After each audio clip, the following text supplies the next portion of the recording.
mungkin aku nak pergi kepada satu negeri lain, iaitu Kedah.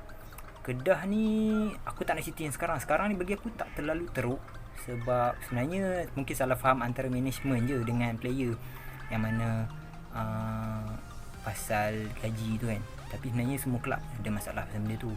Tapi aku nak terangkan pasal kisah diorang dahulu, yang mana masa tu diorang macam ada sedikit masalah kewangan juga, yang mana sampai tahap diorang punya pemain ada yang berpindah, dan ada yang macam yelah, bila tak dibayar ni siapa je nak stay dengan kelab. Player pun nak kena jaga juga periuk nasib diorang. So ada yang antara diorang terpaksa tinggalkan pasukan. So yang tinggal ni pemain-pemain yang sebenarnya prestasi diorang tak up to the level yang kelab nak. So kat sini diorang perlu mencari bakat-bakat yang bagi aku bakat-bakat yang tangkap muat jugalah. So Kedah kat sini satu season diorang terpaksa bermain di Liga Perdana. Kalau tak silap aku satu season. Masa ni aku macam, sebab dalam kawan aku ada seorang yang memang peminat tegar gila Kedah. Yang ni aku support. Bagi aku suka lah, sebab kadang ada yang lalang. Kalau macam aku pun, even as a Perak punya fans, walaupun aku tak pergi stadium, tapi aku paling tak suka jenis macam pergi stadium ke tak pergi stadium. Tapi bila Perak kalah, dia macam apalah main macam ni, apalah main macam ni. Dia, kau as a fan, jatuh bangun kau kena support. Itu je aku boleh bagi saranan. Kalau kau tak mampu support, kau jangan support team tu. Kalau bila dia kalah, kau macam kau nak nganjing dia lah, main tendang bola tak erti ke. Aku dulu pun fans yang macam tu. Tapi bila kau letakkan kau dalam situasi tu, kau bayangkan, even bola depan mata kau pun silap-silap, belum tentu kau boleh dapat bola tu. Bila keadaan gugup ataupun satu pressure daripada fans, satu pressure daripada management, kita tak tahu dia menghadapi masalah apa. So kat sini masa Kedah main di Liga Perdana tu, bagi aku satu musim yang diorang perlu struggle. Dan diorang pada masa tu, aku tak tahu kenapa, ni mungkin kelebihan pada scout diorang dapat pemain-pemain import yang bagus. Dan pemain import tu pula membawa diorang ke Liga Super, dan diorang still bermain dengan bagus. And aku macam agak terkejut, sebab masa tu aku macam, alah diorang mungkin luck gila masa tu dapat Marlon Alex James, dapat Nelson Saint Martin, aku lupa lagi seorang defender diorang, Bernard Hagin ke aku lupa. Ada, lepas pada tu diorang ada pemain import lain yang power-power juga, yang mana satu ni pemain tengah yang pernah main dengan Kedah dan pernah main dengan Selangor. Ni nama dia aku tak tahu. Sorry sebab aku pun macam pemain-pemain bukan state, yang state ni bukan daripada negeri aku, macam aku tak apa ingat. Sandro Alex, Sandro kot nama dia. Okey. Lepas tu diorang ada scout beberapa player lokal yang bagus juga. So macam start pada tu diorang ni, okey, kelab yang kan, okey, ni aku just macam, ni bukan tadi zaman aku, tapi aku nak bagi tahu ada satu kelab ni. Kalau beberapa orang pernah dengar MPPJ, ni memang legend lah, kelab legend. Masa zaman ni diorang antara first kelab bukan negeri. MPPJ ni Majlis Perbandaran Petaling Jaya. Diorang mampu julang Piala Malaysia as a club, yang mana masa tu diorang ada satu player import ni paling power, Juan Manuel Arostegui, yang mana masa tu diorang dibimbing oleh Dola Saleh.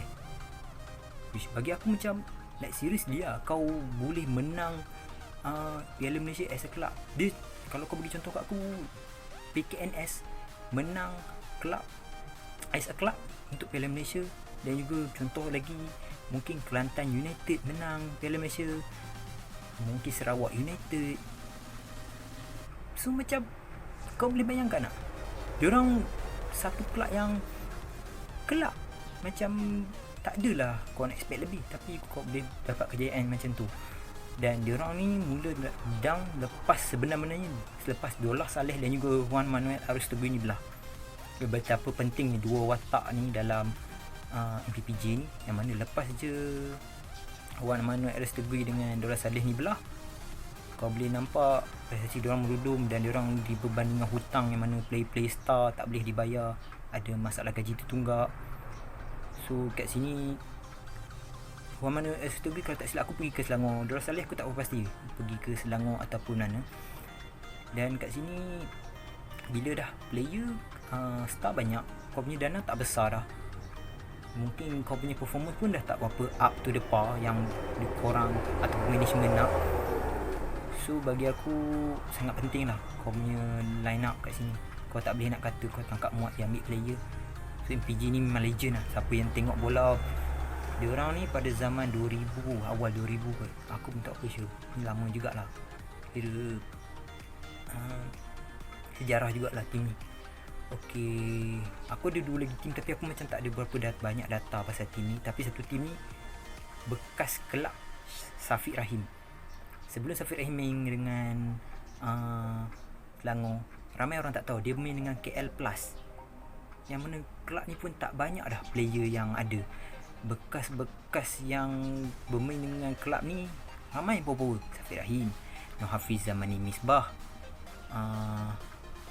Nizaruddin Yusof. Nizaruddin Yusof ni siapa tak kenal, bukan kaleng-kaleng lah. Noh Hafiz Zamani Misbah ni pun lah. Nizaruddin Yusof ni dia masa dia power ni masa dekat Perlis. Noh Hafiz Zamani Misbah ni aku rasa paling dia menyenang masa kat Negeri Sembilan.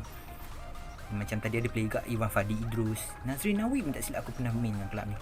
So memang kelab besar lah, tapi diorang macam ada penstrukturan semula ataupun ada, tapi adalah masalah kewangan sikit. So macam player diorang mula dilepaskan. So kat situlah nak cerita masalah kewangan dia. Okey, sekelab yang terakhir aku akan ceritakan, yang mana aku pun tak ada data banyak tentang dia, Real Mulia FC. Kau nampak Real dekat depan tu bukan macam Real Madrid ke? Bukan Real Madrid lah yang pastinya. Tapi ni Real Mulia, yang mana kelab ni macam diasaskan oleh anak pada Sultan Pahang. Aku tak over sure, Sultan Pahang, Sultan Ahmad Shah masa pada ketika itu, dah Allahyarham pun. So macam kat situ aku macam nampak, wish ni mungkin lah, masa tu JDT dah mula ada. So macam aku anggap wish ni mungkin second JDT lah boleh dikatakan. Tapi dia macam hilang selepas 1 atau 2 season macam tu. Sebab kau expect wish akan berkembang lah kelab ni kan, sebab dia mula pada bawah. Tapi dia hilang tanpa kabar berita, dan dengar kabar mungkin ada masalah dengan management. Tapi seperti biasa, masalah kewangan juga punca kepada sebuah kelab ni boleh jatuh. So sampai sini je lah aku punya video pada kali ni. Aku akan bincang pula untuk kelab luar negara pada episod yang akan datang. Okay, Assalamualaikum.